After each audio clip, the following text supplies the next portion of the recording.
ஒரு மகிழ்ச்சியான செய்தி. இதயம் நல்லெண்ணெயின் விலை லிட்டருக்கு ரூபாய் 105 குறைஞ்சிருக்கு.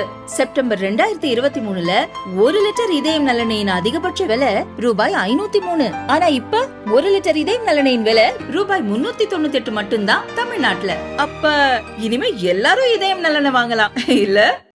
கச்சத்தீவை மீட்க கோரி சட்டசபையில் முதல்வர் ஸ்டாலின் தனி தீர்மானம் கொண்டு வந்துள்ள நிலையில் தமிழக பாஜக தலைவர் அதை விமர்சித்துள்ளார். அவரது அறிக்கை: சட்டம் ஒழுங்கு சீர்குலைந்து தமிழகம் மோசமான இருண்ட காலத்தில் இருக்கும்போது நாள்தோறும் நாடகமாடிக்கொண்டு இருக்கிறார் முதல்வர் ஸ்டாலின்.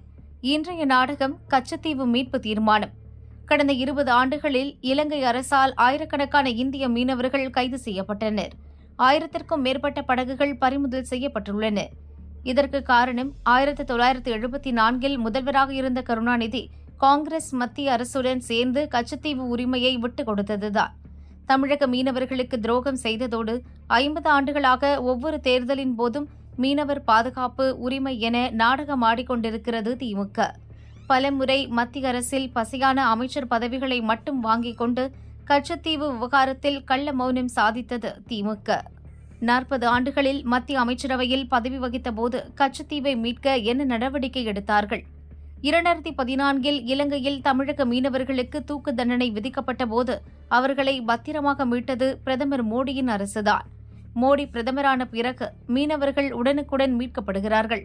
அவர்கள் உயிருக்கு ஆபத்து நேராமல் சட்ட பாதுகாப்பு உறுதி செய்யப்படுகிறது.